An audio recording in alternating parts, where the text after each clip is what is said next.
ऋषभ और समीरा दोनों जोर से अपना फेवरेट गाना गा रहे थे। रात काफी हो चुकी थी और वो अपनी कार फुल स्पीड में दौड़ा रहे थे। आज मेरी लाइफ का बेस्ट दिन था, समीरा सिगरेट का कश लेते हुए बोली। हाँ हाँ, पिछली बार भी तुमने यही कहा था, ऋषभ रास्ते की तरफ देखते हुए बोला। क्या करूं यार, तुम्हारे साथ हर दिन पिछले वाले से बेहतर लगता है। ये कहते हुए समीरा ऋषभ के पास जाकर उसकी गर्दन को किस करने लगी।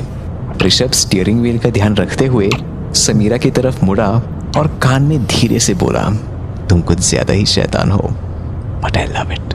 वो एक दूसरे को कॉलेज से ही पसंद करते थे और जॉब लगने के बाद भी वो लगभग हर वीकेंड कहीं ना कहीं रोड ट्रिप पर जाया करते।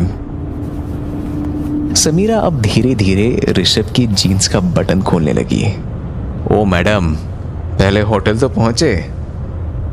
वैसे भी तुम्हारे मुंह से सिगरेट की काफी बदबू आ रही है। ये कहकर ऋषभ समीरा की ओर मुड़ा और दोनों जोर जोर से हंसने लगे।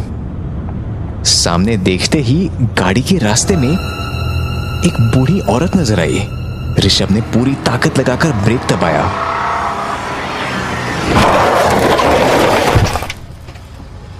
कार गड़गड़ाते हुए रुक गई, लेकिन फिर भी बूढ़ी औरत को टक्कर लग गई। ओह माय गॉड ऋषभ, वो जिंदा तो है ना? ऋषभ सन्न रह गया, उसके हाथ कांप रहे थे। समीरा उसको हिलाने लगी। ऋषभ, ऋषभ, चलो देखते तो हैं। दोनों डरे डरे कार के बाहर निकले। ऋषभ सोच रहा था कि किसी ने भी उनको नहीं देखा। अगर वो यहां से निकल जाए तो किसी को पता भी नहीं लगेगा।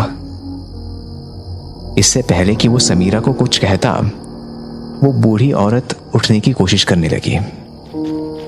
शायद वो टक्कर उतनी जोर की नहीं थी। दोनों भागते हुए उसकी ओर बढ़े। आंटी जी माफ कीजिए, हमने आपको देखा नहीं। आप ठीक तो हो? बूढ़ी औरत ने जवाब दिया। हाँ बेटा, बस सर थोड़ा दर्द कर रहा है, क्या करे, थोड़ी उम्र हो गई है ना। ये बात सुनकर ऋषभ और समीरा की परेशानी शांत हुई। ऋषभ ने पूछा, क्या आप कहीं पास में रहते हो? आपको हम घर छोड़ दें? शुक्रिया बेटा, बड़ी मेहरबानी होगी। बस यहीं से कुछ 1-2 किलोमीटर दूर रहती हूँ। वो क्या है ना, रात को वॉकिंग करने की आदत है। पता नहीं क्यों मेरा ध्यान भटक गया था। कोई बात नहीं आंटी, हमें भी देखना चाहिए था। चलिए अब घर चलते हैं।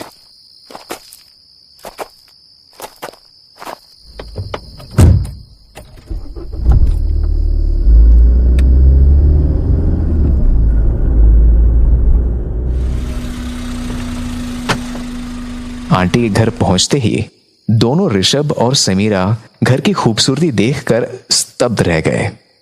उनका घर एकदम पुराने जमाने की किसी हवेली जैसा था।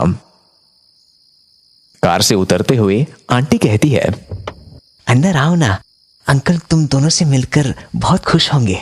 उस पे ऋषभ कहता है, नहीं आंटी जी, हमें थोड़ी जल्दी है, हम बस यहाँ आपको छोड़ने आए। अरे कॉफी तो पी कर जाओ। आंटी के जिद करने पर दोनों आखिरकार उसके घर में आ गए। जितना घर बाहर से खूबसूरत था, अंदर से उतना ही आलीशान।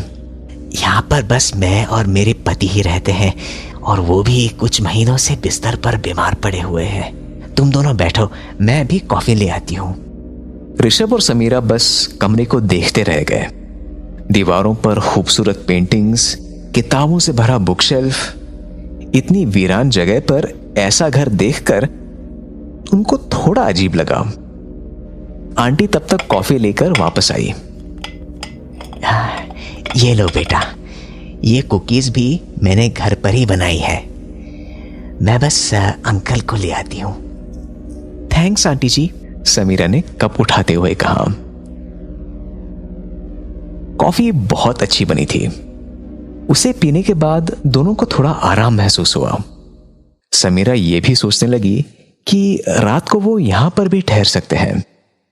इससे पहले कि वो ऋषभ से कुछ कह पाती, वो बोला, समीरा, उसने कहा था कि अंकल कुछ महीनों से बेड रेस्ट पर है, तो उनको यहां लेकर कैसे आएगी?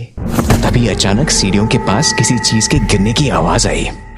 देखने पर वहां उन्हें किसी का शरीर पड़ा मिला। आंटी ने सीढ़ियों से उतरते हुए कहा, माफ करो बेटा, वो क्या है, सीढ़ियों से अंकल को लाने में मुश्किल हो रही थी तो मैंने उनको फेंक दिया। ऋषभ अंकल की ओर भागते हुए आंटी पर चिल्लाया, क्या आपका दिमाग खराब है? आपने इनको मार दिया है? समीरा वहीं सोफे के पास मदहोश सी खड़ी हुई थी। नहीं नहीं बेटा, मैं अपने पति को ही कुछ होने दूंगी क्या? ऋषभ चिल्लाया, समीरा, समीरा, ये अब भी जिंदा है, जल्दी से पुलिस को फोन लगाओ। मगर समीरा वहीं के वहीं खोई हुई खड़ी रही। चिंता ना करो बेटा, वो अब कुछ नहीं कर पाएगी। आंटी अब उसके बिल्कुल सामने खड़ी थी। जैसे ही ऋषभ उठने लगा, उसे चक्कर आने लगे और कुछ 2 कदम चलते ही वो बेहोश हो गया। गिरते हुए उसे बस आंटी की खौफनाक मुस्कान दिखाई दी।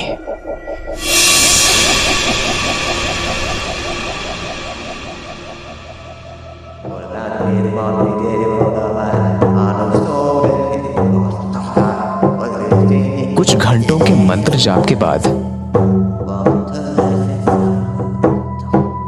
आंटी ऋषभ के शरीर के पास जाकर उसके चेहरे पर पानी छिड़कती है। इसके बाद ऋषभ के शरीर में थोड़ी हलचल होने लगती है। थोड़ी देर की हलचल के बाद वो उठ खड़ा होता है। उसके शरीर में से अंकल की आवाज आती है, वाह जाने मन, आज भी तुम्हारी कॉफी लोगों को घायल कर देती है। इस पर आंटी कहती है, हाँ हाँ, तारीफ बहुत हो गई, अब अपना चेहरा देखना चाहोगे? ये कहते हुए आंटी एक छोटा सा आईना निकालती है और दोनों एक दूसरे के बगल में खड़े होकर आईने में देखने लगते हैं। आईने में उन्हें ऋषभ और समीरा दिखते हैं। अंकल कहते हैं, वाह, हम लोग तो एक बार फिर से जवान हो गए। दोनों अब सामने पड़े हुए अपने पुराने मुर्दा शरीर को उठाते हैं, कफन में डालते हैं, उसे बंद करते हैं और वहां से चले जाते हैं।